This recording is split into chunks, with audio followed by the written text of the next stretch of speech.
And we're live. Welcome to Daily Confidence for Entrepreneurs. My name is Mustafa Husseini, and I'm your host. At Daily Confidence for Entrepreneurs, we share tips, strategies, and advice that you could use and apply to your business and boost your confidence on a daily basis. And the tips and advice and strategies could be from different areas of your business, whether it's your sales and marketing, finance, mindset, you name it. We have guest experts that will share with you tips and actionable advice on different areas. I have an amazing guest today. Please welcome Mitch Russo. Welcome, Mitch. Hey, Mustafa, how's it going? Very good. Good to see you again, my friend. Thank you. Thank you. So our topic today is pushing past failures to pivot to success. Did I get that right? Pushing past failure to pivot to success. Yes. So that's absolutely. our topic. It is. And that's what we're going to talk about. So during the show, we're going to be giving, in the following weeks, we're going to be giving away gifts for you to enter the draw. If you like, subscribe, or comment on the show as we go through and talk about the topic. If you subscribe to our channel on different social media channels, if you watch it live or later, and or if you ask a question while we're talking, or if you tag a friend who could benefit from the topic of the conversation, you enter your name into the draw for the gifts that we're going to be giving away. Now, let me do the proper introduction with Mitch, and we're going to get into his story, and he's got a ton of knowledge and experience to share with us. So meet Mitch Russo, who started a software company in his garage, sold it for 8 figures, and then went on to work directly with Tony Robbins, the man himself, and Chet Holmes to build a $25 million plus business together.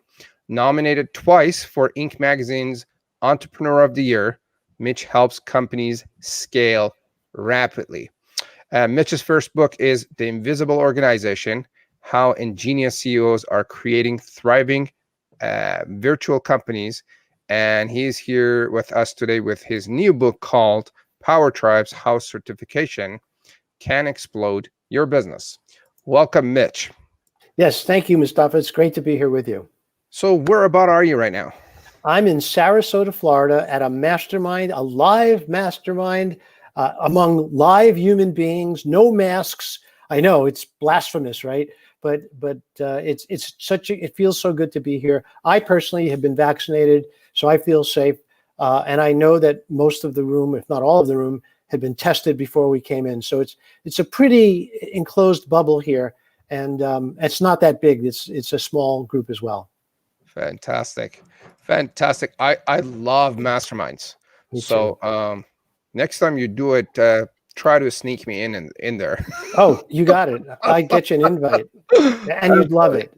Yeah. Oh yeah, I love hanging out with smart people. There's usually so much that would transpire through masterminds and putting our minds together. Yep. I always call it our minds are like the greatest asset that we have, and when minds come together, 1 + 1 is not 2 anymore. It's like 5, or it could be 10.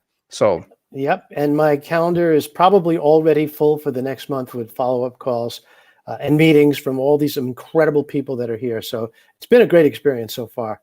Love it. And so I cannot wait to get back to face-to-face meetings and masterminds. Anyway, so let's get back to our topic. Mitch, tell us about your story. What is your story? Well, sure. So, again, my story really is a little different than most people, or maybe not a lot of people, but most people probably were not addicted to heroin in high school. So let's start there. And you talk about a pivot. I mean, I had basically a drug addict. I was a drug addict. I had a drug addiction, and I had to find my way out. And my whole keynote is about this, so I'm not going to get into this part of it, but I will tell you this: it wasn't easy, but I did finally get to the point where I was able to. 18 months, I recovered. But here's the interesting thing: before you say "poor Mitch," I want you to think of it from a different perspective. I was only 18 years old. I was clean and sober. I was completely focused on being an adult. I had all of the intentions lined up to go out there into the world and make something of myself. Now, compared to my friends, they were still smoking pot in their mom's bedroom, and basically their side hustle was delivering newspapers or some other menial job.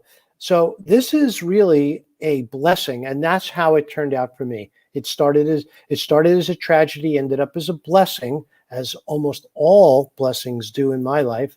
And then from there, I went on and had some great work experiences. But the real significant thing I did is I learned business by starting a rock band in high school. I know it sounds a little silly, but I had a purpose. Starting the rock band got me the ability to pick up more girls, because you see, I was a skinny guy. I was kind of small, and I didn't play a lot of sports. And I got to tell you, it was a great strategy. So I was a strategist at 16 years old, and I figured out how to get the band to the point where we were the highest paid high school band in the area, making $500 a night in 1970. Translate that into today's dollars. It's like that was $5 million bucks. Yeah, it's practically one Bitcoin. I mean, come on. It was a lot of money back then. But what happened was I learned these core things about business that later, when I was 28 years old, and I met a confrontation. I had a problem, and I couldn't figure out how to solve it. And so I had breakfast with a next door neighbor, and we talked about the problem. And to my shock and surprise, he came up with a solution about 6 weeks later. And I looked at this thing, and I know what, we could build a company around this. Because he had no idea what I was talking about. And frankly, I don't know what I was doing even saying that, because I had never built a company before either, other than shoveling snow as a kid. But I said, this is my time. This is it. I see it in front of me. It was like in 3D, the whole thing just materialized for me instantly. And so we built a company. But what happened is that we worked 6 months to solve a problem that did not exist 6 months later. So we basically created software to keep track of time for IRS, so that we could deduct our, back then, personal computers that were non-tax deductible because they were toys, according to the IRS. The only loophole was that if you kept contemporaneous records of usage, that means you kept a log, you could then deduct your computer. That's the software we invented. That's the software we built. We both quit our job on Friday, and on Monday, the IRS changed the rules. So now we, of course, through fits, anger, tossed things around the room for a little while, considered going out, getting drunk, but we said we'll do that later. What we then said is, what can we do with all of this great work that we did? What do we really have? And here's what we had. We had a time tracking engine. How do we use this? Who else needs this? So we started asking, my partner and I started asking ourselves questions. Well, we're like, as you know, the old phrase, we burned the boats. I mean, both quit our jobs. We have no other income. I mean, look, I got to tell you, I had some savings, so did he. We literally had planned on starting that company Monday, and that opportunity was now gone. So what we did is we discovered that there's a whole segment of the professional population that keeps track of time. And so we started doing research in how do lawyers keep track of time? How do accountants, how do consultants, how do architects keep track of time? And then built a billing system, all in 3 months on top of the work we'd already done. And that became time slips. Now, to be honest, if that other program would have ever launched, it would have failed, because it was a stupid little thing. Nobody really cared except me. And we might have sold a few of them. Where, to fast forward to the end game, by the time we sold time slips, we had 250,000 customers. So we pivoted into something successful, not even knowing that we would or did. But here's the way the universe works. We first had to fail in order to discover the place to go with the technology and the product that we had developed, or else we could have never gotten there. We're not lawyers. We don't know what lawyers do to keep track of time. But once we had a time tracking tool, then we discovered that there was a need in other places. Make sense? Absolutely. Absolutely.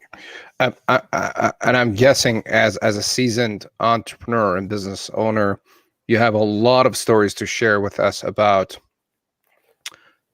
big failure stories. And I mean, you shared a few here. What is like your biggest failure story, and What did you do? What was the situation like for you? Well, I have to say, probably the biggest failure story was when I sold my software company and got paid a lot of money. I all of a sudden thought, well, look, I just did what many, many, many entrepreneurs are striving to do. And so, I'm basically a genius, right? I mean, after all, I'm 40 years old. I sold a company. I'm a genius. I know everything now, right? Well, again, the universe has a way of putting you in your place as well as teaching you. So I went and invested, probably $500,000 into, I would say, 10 to 12, maybe 15 different companies. And then the dot-com bust arrived in March of 2000. And with the dot-com bust went Mitch's fund bust. So I lost all of my money in a matter of 90 days. And I would say financially, that was probably the biggest failure that I had in one concentrated place. I've had several others, but that was financially the worst. So what happened next? What did you do? Well, I may be dumb, but I'm not stupid. I mean, what I realized was that I had set aside this money. What do you mean by that? I may be dumb, but I'm not stupid. Well, I think being stupid is not knowing how not pick up the cues. Being stupid is not responding to the environment. Being dumb is not being knowledgeable. So I was dumb. I was not knowledgeable, and I assumed I was. That's being dumb in my book. But being stupid would be doing it again or doing it the same way again. And I think that's what I meant by when I said that.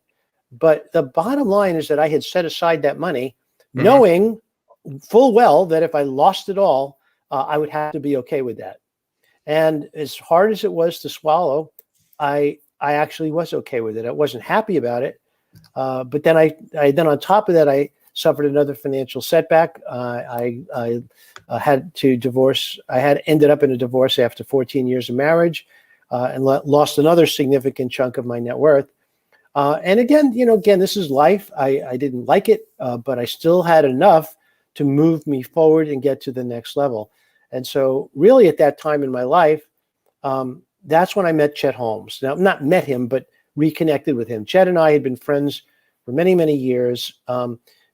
We stayed friends after I sold the company, and we talked almost every week. But we never talked about business. In fact, one thing we used to say all the time is, "Hey, man, wouldn't it be great if we could go into business together?" Well, I went in one direction, he went in another, and then one day he called me up and said, "Hey, I have some problems. Do you think you could help me?" And I said, "Sure." And basically, without getting into the details of it, I solved his problems in about 6 weeks. And it basically came down to basically doing what I would call standardized business functions, like recruiting. So I was able to step in. I was able to relieve some of the pressure and tension between his team members. I was able to handle all of the recruiting for his sales force. So we tripled his sales force, and we doubled sales in 6 weeks. And, again, that my goal was to help him. So I said, "Okay, buddy, you're done. You should be good from here." And he said to me, "What do you mean?" I said, "Well, you told me that this is what you wanted. So I did it. And I even picked somebody who could run it for you. So you're all set." And he goes, no, that's not going to work that way. I said, "What do you mean?" He goes, "Well, first of all, what am I going to do with this $18,000 check on my desk?" I said, why do you have a check?" He goes, "Well, that's what you earned from the people that you recruited. You get a percentage of everything they sell."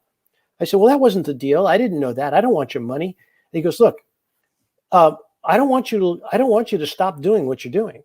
We're going to grow this thing continuously. So take the $18,000 and keep doing it." And I was at the time trading options. So I had actually time to do this. So I put my trades on in the morning. I'd monitor them, side monitor, and I could do all the work. And so that's what I did. And I ended up helping build the Chet Holmes organization. I came in first as a helping hand, then as a recruiter, then running the division, and then starting 3 new divisions, and then running the company. And that's when we got introduced to Tony Robbins. So Chet tells me that Mitch, before we go to Tony, yeah. tell us who Mitch is and what does he do? Oh, I'm sorry, Chet Holmes. Tell me about him. The people that don't know him, what does Chet Holmes do? Okay, so Chet what Holmes, did he do? Yeah, Chet Holmes died, as you know. He wrote a book called The Ultimate Sales Machine, maybe one of the greatest marketing books I've ever read. And I'm not just saying that because he's my friend. And I believe someone told me my name is mentioned in it 3 times because I think he used me as a testimonial many times over. But the bottom line is that Chet was one of the smartest and one of the most aggressive business people I've ever met. When he started calling on me as a salesperson, he never gave up. He had something that he wrote about called pig-headed discipline. And boy, did he have pig-headed discipline. He never gave up when it came to trying to close me as a client. And in fact, eventually almost a year and a half later, I did buy ad space from him. I negotiated a killer deal. I got like a double page 4-color spread for the price of one black and white. And we ran that ad, and it blew the doors off my company. It was unbelievable, the effect of this one series of ads in a magazine called California Lawyer, which had a circulation of about, at the time, maybe it was 125,000. But it was such a focused magazine and so core central to my market and the ad was like beautiful. The ad was produced by a Boston agency, and I mean, they were way more than I could have afforded, but I did it anyway, and it really worked. So now we become really good friends. And before I know it, Chet's flying out to see me, taking me to dinner. I'm flying out to California, we get out together. We both meet in Vegas and gamble together and have all kinds of fun, kind of fun that guys do. And then, we have the sporting events and strip clubs, all the stuff we used to do when we were young. But the bottom line is that we ended up building a very deep friendship. And later, when he was in trouble and he called me, it was without hesitation, I would jump in and help him. So Chet was a master at business. He created concepts to this day are echoed by thousands of business people all over the world. And most of those are in his book. So the book's name was The Ultimate Sales Machine? Exactly. And that's the book that has like a kind of a reddish cover, isn't it? I think so. I don't have it in front of me. I think it is on my list to read. You'll have to introduce me to this guy. I would love to have a chat with him. Well, he's dead. Oh, is he? Chet Holmes he's dead. Oh, I didn't know that. Yeah, it's okay. I mean, that's why what happened was when we met Tony and decided to work together and build a company together, it was the 3 of us, and we started as a base with what Chet had done, but we then added Tony and some of Tony's intellectual property and Chet's intellectual property and my knack for systems and the creation of systems and leadership. So I became the president and CEO, and Tony and Chet were the voice of the company and had created most of the content for the company. Well, we were doing incredibly well. We started out advertising on radio, maybe a couple of $1,000s a week. Well, by the time we got to our peak, we were spending $125,000 a month on radio ads, and we were monetizing it like crazy. We were doing incredibly well, and we were bringing people into a webinar. We were selling seats in the webinar. We had a 40% close rate in the webinar into a $4,000. We then, from that relationship, after selling that $4,000 product, we then had, and remember, it started with a $239 sale as a webinar seat. Lifetime value of every customer was $11,200. So we had nurtured that client. By the time we were done, we were selling an average of 7 different services to that client. Very interesting.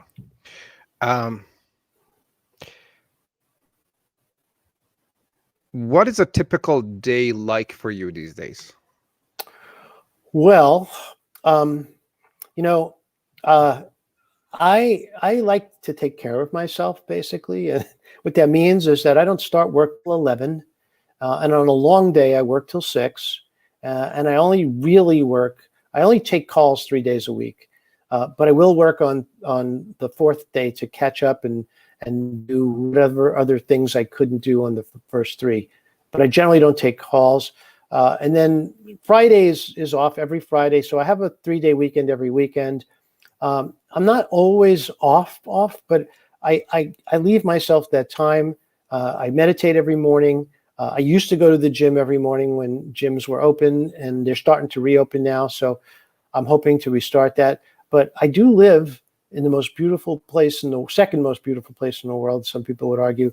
I live south of Palm Beach on the coast. So my apartment overlooks the ocean, and I wake up every morning to the sunrise over the ocean. And it's basically heaven. So for me, I live in my ideal place. I have very much an ideal life, with the exception of what COVID has done to all of us. I mean, I have a daughter in Boston. I can't see her. And we both, we FaceTime all the time, but we're both really dying to get together. And so I miss her terribly. And my mom lives 17 miles away. She's 87 years old. And, I try to spend time with her when I can, and I see her every week. So I feel like I have a semi-retired life. But here's the problem, Mustafa. The mind never stops. My mind is constantly creating new things. My why is to find a better way. So I can't help the way my mind works. When I see something, my mind immediately goes to find a better way. So last year, when I've been working with my coaching clients, and I realized I had 5 applications open on my screens. I had a word processor. I had a spreadsheet for goal tracking. I had a calendaring system. I had Evernote. I had Zoom open. I mean, I had all these things going on 2 different monitors.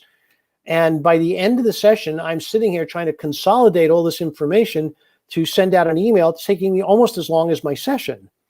So I decided to invent a solution, and I did. And so right now, it's not ready for prime time. It's in the final stages of beta, and it will be ready by March 7th. And the name of the software is Client Folio, with the IO being the action. So clientfol.io. And, again, anyone could go and sign up for a free trial. It's a 14-day free trial. But, the problem I was trying to solve is that most of the coaching software that I try to work with has basically one of 2 problems, and usually both.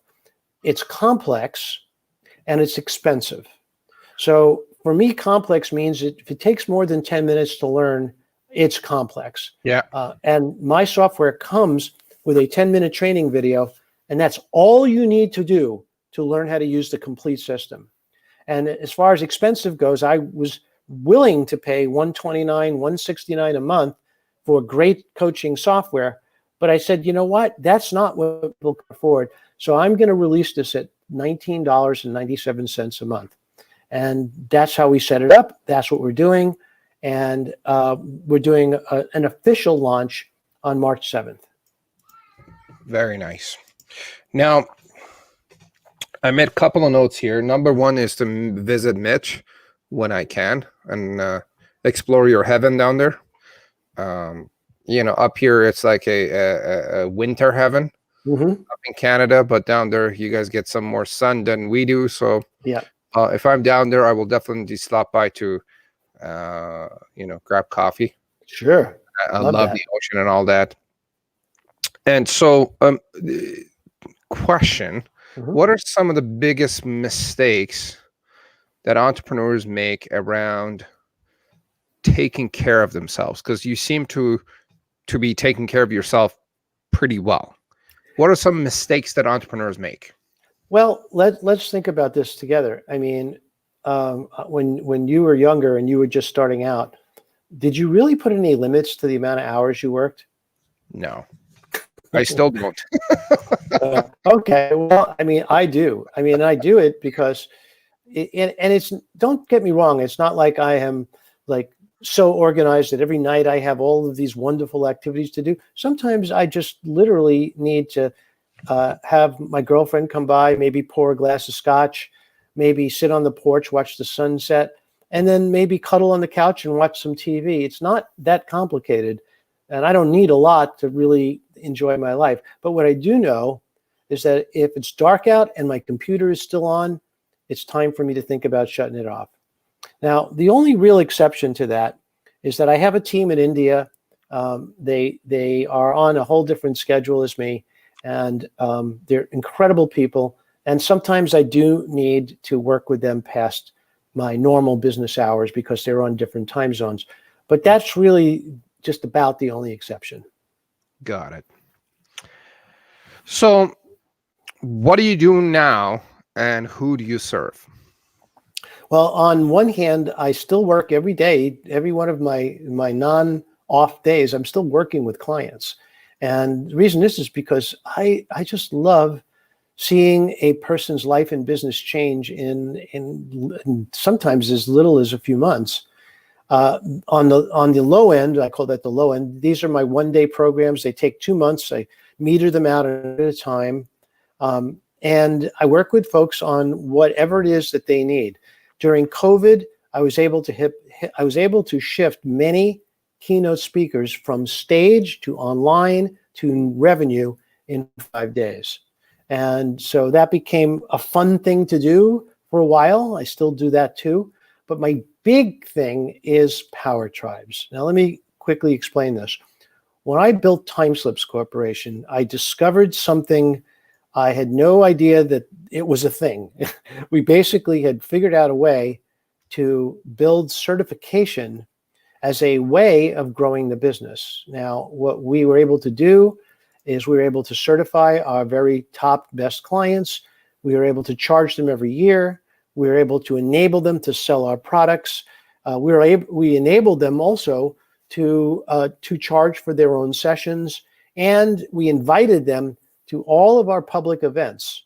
And so what we ended up doing is two things. Number one, we generated over $1 million in revenue from our certified consultants just in enrollment fees every year, and that was pure profit. And then the second thing we did is build our third largest sales channel without even realizing that was going to happen. And then the third thing that we did, and this may be the most important, is we built a culture of incredible individuals who I would say, I loosely use this word, I would say we loved each other. This was not like having employees. My certified consultants were my second family. These were people who we would do anything for each other. And I have, in cases to support a certified consultant, I'd get on a plane and fly to their city if that's what they needed, because they were so important to me and I wanted them to win. And when I sold the company, everybody was happy for me except them. They were angry because they knew that the new buyers would probably never treat them the way I did. But that for me was an incredible experience. And so is that, does that relate to, you talked about certifying people, and that's, I think that related to your new book, The Power Tribes, How Certification Can Exploit Your Business? It is. And the Power Tribe, yes. So is that book like a result of your, what you might call experience in building teams and certifying people and all that? Alternate sales channels, teams, certification programs, coaching programs. I mean, after doing all of that for all the years that I have, I decided to create a blueprint book called Power Tribe. Does it have everything I've ever learned? No, it's a book, but it has enough in there so that people can really get a good start on their own. And one of the things I do in the book is I give out my email address and say, hey, got a question? Send me an email. And I answer emails all the time from people who read the book. And I love doing that.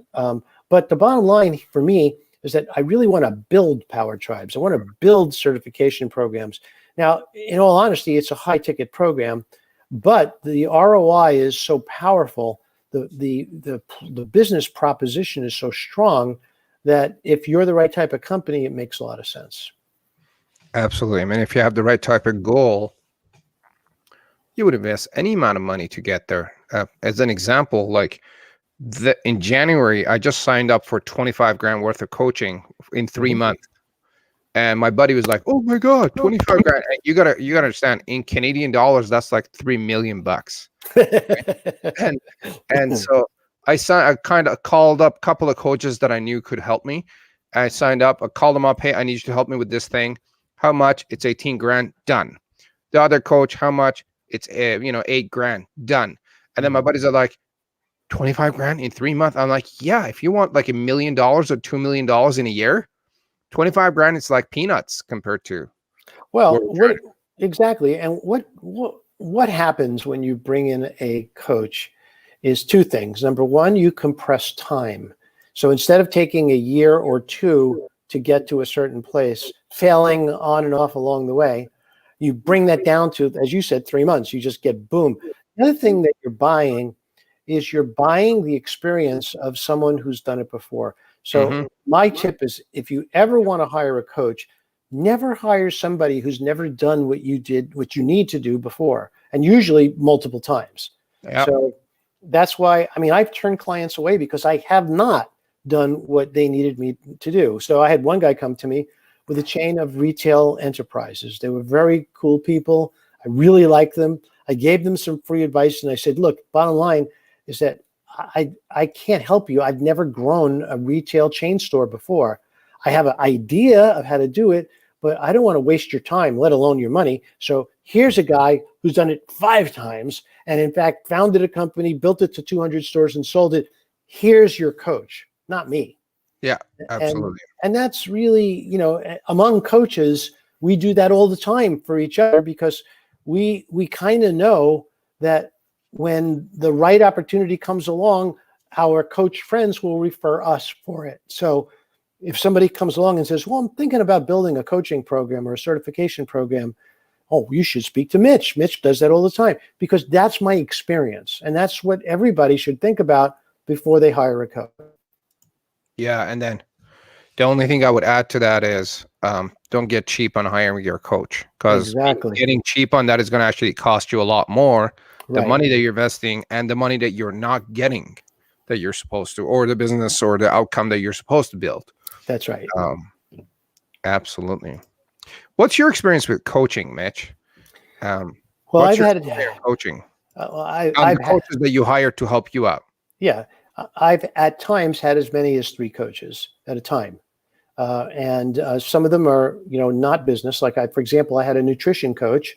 I had a trainer, a physical trainer, to help me get really enhance my body. I had a mastermind coach. I paid for an expensive mastermind coach who taught me how to run masterminds.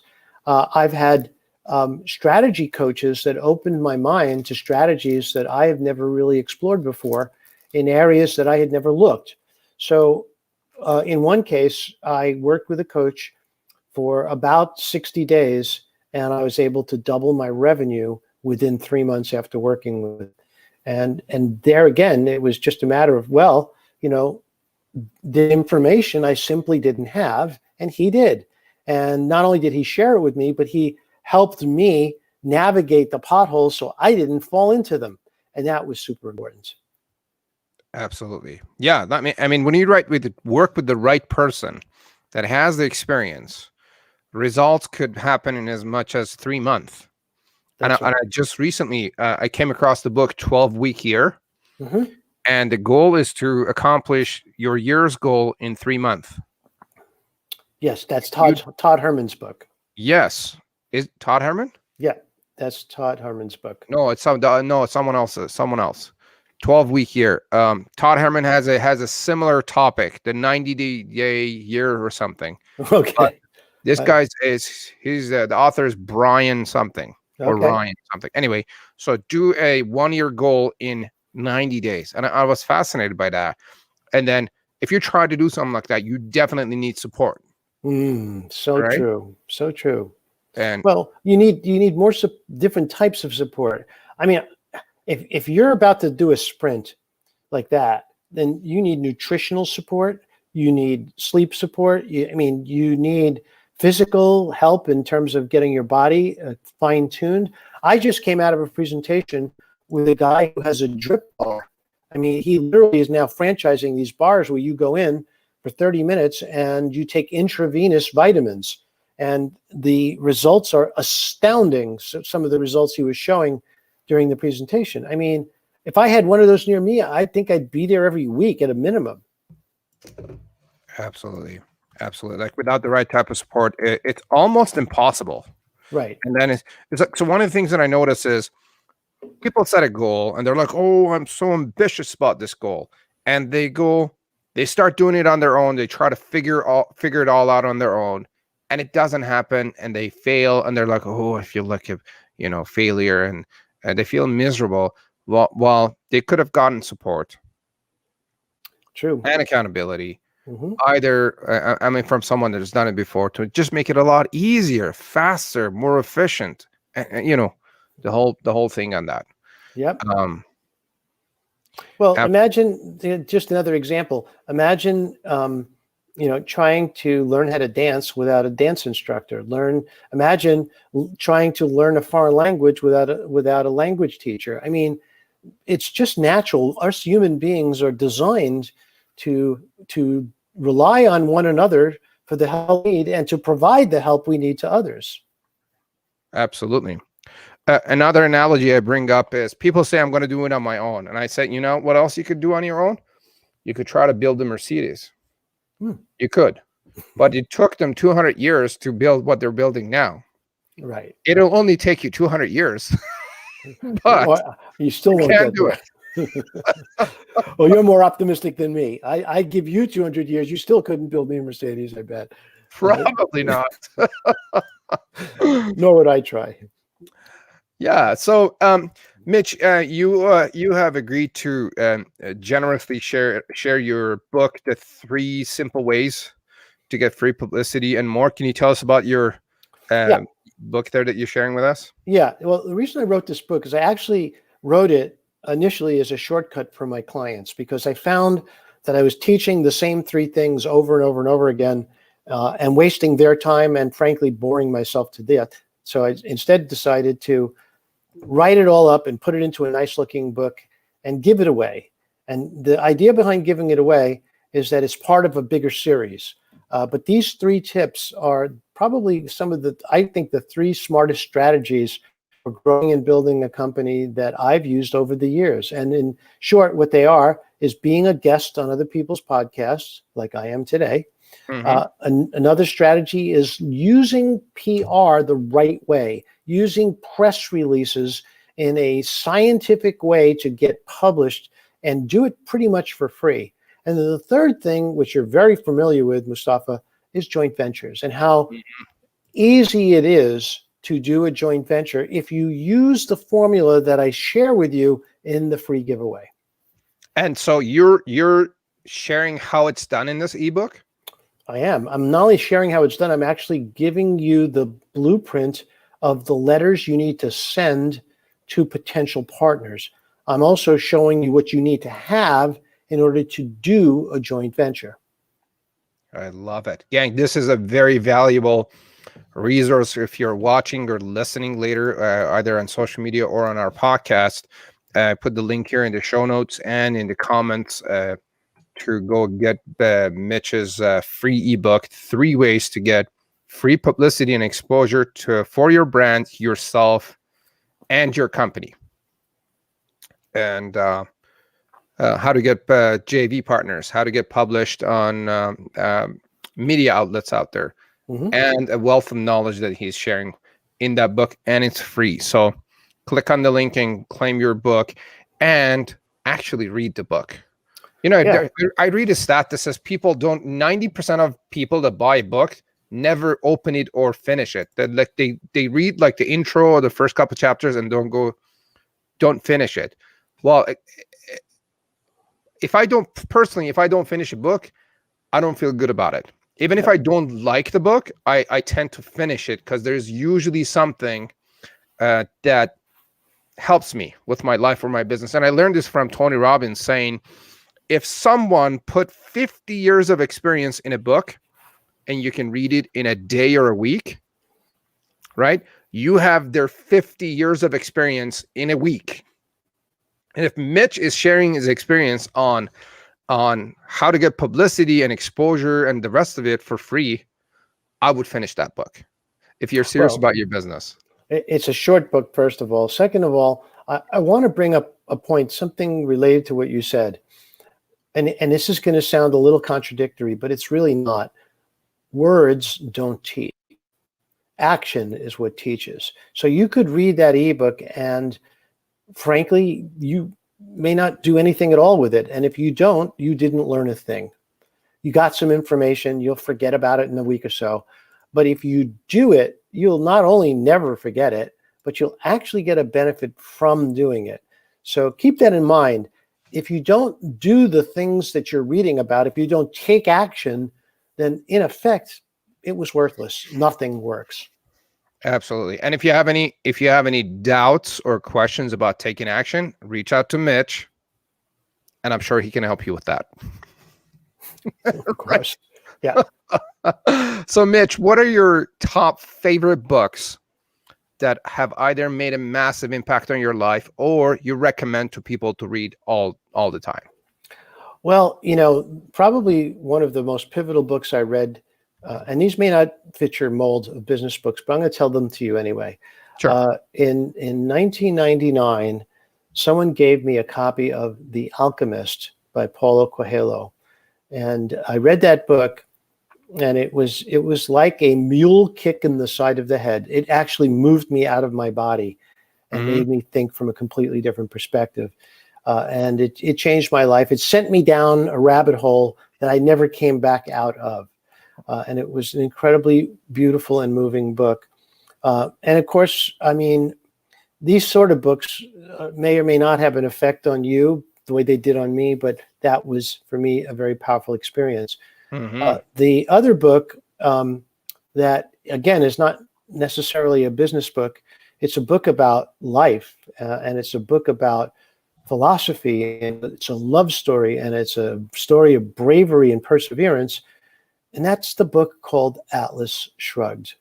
And if you've never read Atlas Shrugged, you are in for an amazing adventure. It's a very big book, but what it is it's possibly the best book, most beautifully written book I've ever read. And what it lets you do is see the world through the eyes of a woman who went through life in the Soviet Union before moving to the United States. And when she moved to the United States, she began to appreciate the freedoms that we once had back then. And, amazingly, she saw the writing on the wall in the 1950s. And if you read that book today, it sounds like it was written yesterday with all that's going on in this world. And I think it was written by, I'm not sure Anne Rand. Yes. And it's on capitalism, if I'm not mistaken. That's right. Well, it's about yes, capitalism is the core underlying philosophy of the book, but in a beautiful way, not in an ugly way. It's okay. It's really around, like, for entrepreneurs, I feel it's essential reading, because what you need to learn and what this book helps you understand is that you really only deserve what you create. So if you're in this world for handouts, if you elect a president so that you can get money from the government, well, let me tell you, nothing is free, even though the money may be free now, but your freedom is no longer free.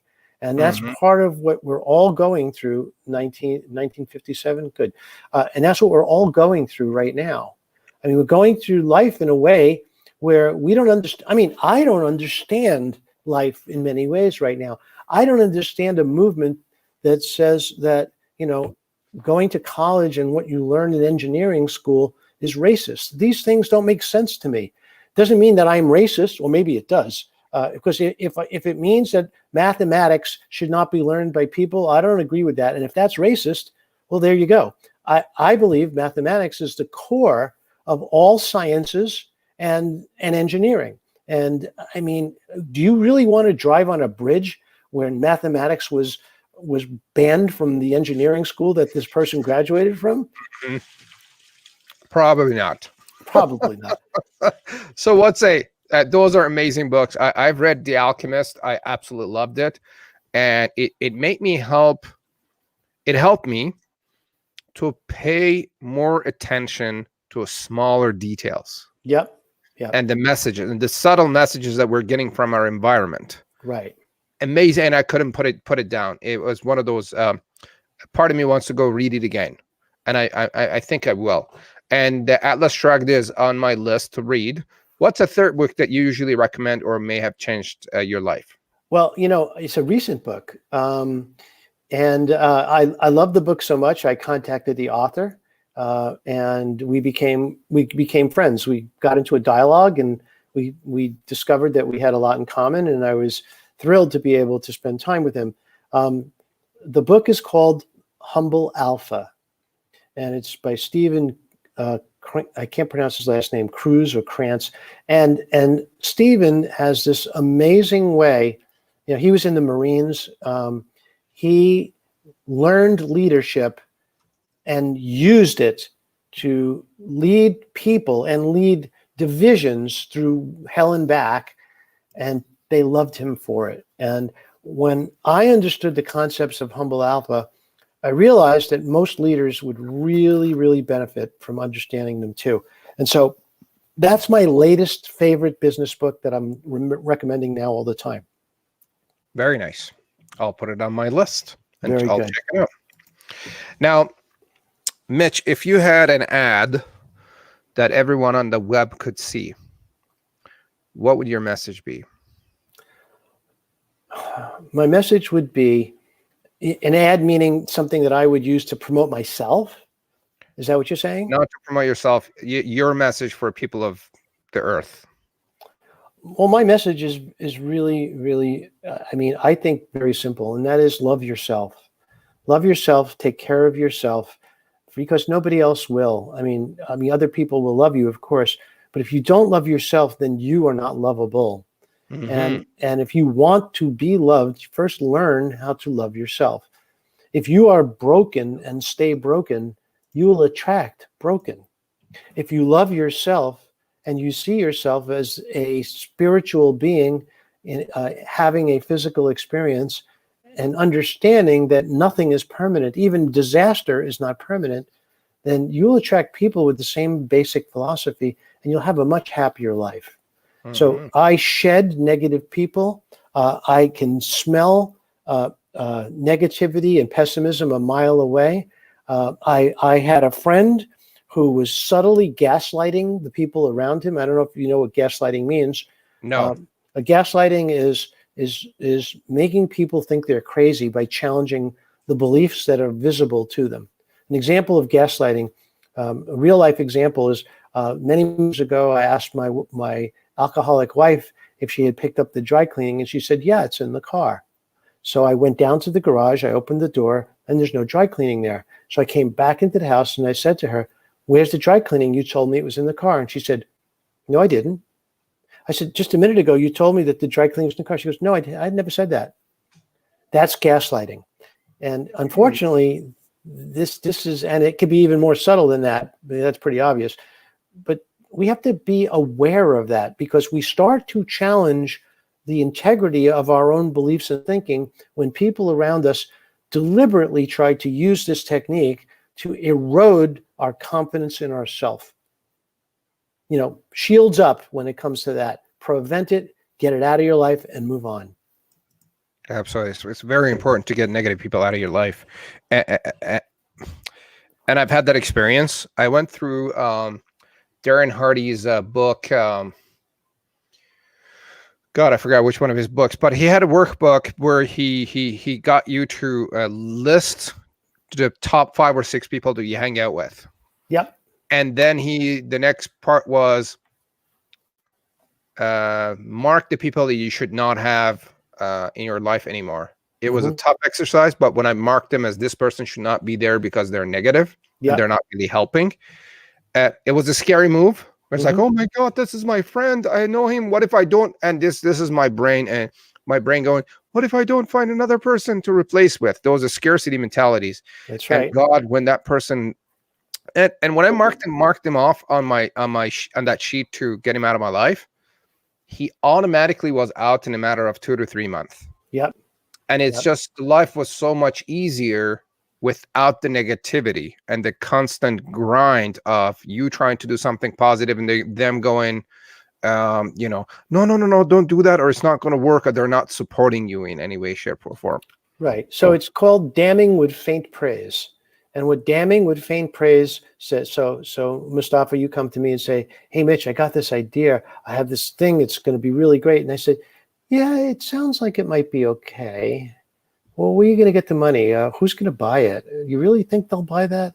That's what that again is a form of negative thinking. And on top of that, what it sounds like I'm trying to do is dissuade you from following your dreams. And I suggest you run when that happens. And I mean, but recognize it as fast as you can, because if you somehow don't recognize it, it can suck you in. Absolutely. Mitch, this has been an absolutely amazing conversation. With your wealth of knowledge and expertise, and as a seasoned entrepreneur, I feel like we could go on for hours and hours, and it would still be interesting, and I would still have questions for you. So I would hope that I would have you back on the show maybe later this year or next year, and keep exploring and tapping into your wisdom and knowledge, and so people could get more and learn more from you. Is there anything that you would like to add that we haven't talked about? The only thing not really. I mean, the only thing I would say is that take the long view. Don't give up. Don't fall victim to shiny objects. If you're gonna work on something, commit to it. And if you aren't going to stay with it, get out of it fast. But if you stay on the road and you make some mistakes, it's okay. Pivot. Go around the mistakes. Go around the blockages and continue working on it. It took me a long time to get my software company successful. Way more time than I thought it would. I didn't get a salary from that company for 2.5 years. Well, you might think some people would give up. I mean, you're working 2.5 years for free. You've exhausted all your savings. I mean, it might be time to give up. No, because it was literally at that time that the company exploded. So hang in there. Success is right around the corner. Absolutely. And it takes time. Yeah. Some of the stuff that I'm just noticing recently is that when you plant a seed, it takes time for the tree or the flower to grow. We cannot expect it sometimes, and depending on the type of tree that you're planting, some seeds take longer to flourish. So give true. it time, right? Sometimes it takes a year or two, and as humans, we want things now. True. But it takes time. It's just like you said, it's around the corner. So hang in there. Absolutely. I totally agree with that. Thank you very much. I really appreciate you and your sharing your experience generously. Gang, if you haven't done so already, get access to Mitch's free ebook, 3 Simple Ways to Get Free Publicity Exposure for Your Brand and Your Business. I put the link here in the chat comments if you're watching on social media, and it'll be in our show notes for the podcast. Now, one way that I help, in our company, we help business owners boost their confidence, is by helping them simplify and consolidate what needs to happen onto a one-page marketing plan. This happens over the weekend 3-day boot camp called Simple Marketing Formula. The next round is coming up in February or March. The dates for February is February 19th to 21st, where we get together in a live environment with other business owners who are experiencing the same thing as you are, and build their one-page marketing plan that you could use on a daily basis. I'll put the link here in the chat box. Check it out, and would love to have you there. And again, if you have any questions about what we talked about for Mitch and I, put it in the chat box or send it to us, and we'll get back to you on those questions. And if you like, subscribe, comment, tag a friend on any platform, you enter your name into a draw for a free gift that will be given away. And also, if you rate our show on Apple, Spotify, or Google Podcasts, and tell us about your experience about the topics that we discussed here with Mitch or other guests that we have. Thank you very much. My name is Mustafa Hosseini. Thank you for joining daily confidence for entrepreneurs. And along with my amazing guest, Mitch Russo, I hope you have a great day, and we'll see you on our next episode.